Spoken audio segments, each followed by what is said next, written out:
Voilà, la croissance économique. Enfin, nous, on est persuadés que la croissance économique, c'est l'affaire des PME, hein, c'est l'affaire du secteur privé. Donc, nous, on est une agence publique, mais on travaille que avec des PME.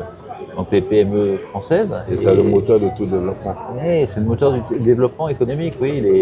Et les PME françaises, en fait, bien sûr, elles recherchent à faire du business en Côte d'Ivoire, mais elles recherchent à faire du business avec des PME ivoiriennes. Donc nous, notre travail finalement, c'est voilà, le Côte d'Ivoire a sa stratégie de développement économique. On y contribue simplement parce qu'on essaye de faire des bons partenariats entre PME françaises et ivoiriennes. C'est notre cœur de métier, c'est de la mise en relation entre entreprises françaises et entreprises ivoiriennes.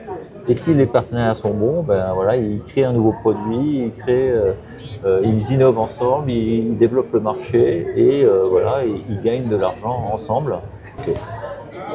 Alors, on parlera de sensibilisation, d'accord? Et dans le cadre de la sensibilisation sur les objectifs à développement durable, le PNUD accompagne la radio ODD et c'est cette radio qui vous reçoit. Alors, nous allons recueillir vos impressions vis-à-vis de cette radio qui vous reçoit, l'initiative. Comment est-ce que vous la trouvez? Moi je la découvre, je la connaissais pas, donc je suis ravi de découvrir ce type d'initiative. Non, mais je pense que oui, toutes ces initiatives, globalement, il y a des enjeux environnementaux, enfin, on le sent en Côte d'Ivoire. La Côte d'Ivoire c'est un pays qui se développe bien, qui se développe très bien économiquement, mais il y a des choses qui aussi sont choquantes, de voir la pollution de la lagune qui ne fait que empirer, ouais. Les déchets plastiques que l'on voit à tous les niveaux, voilà,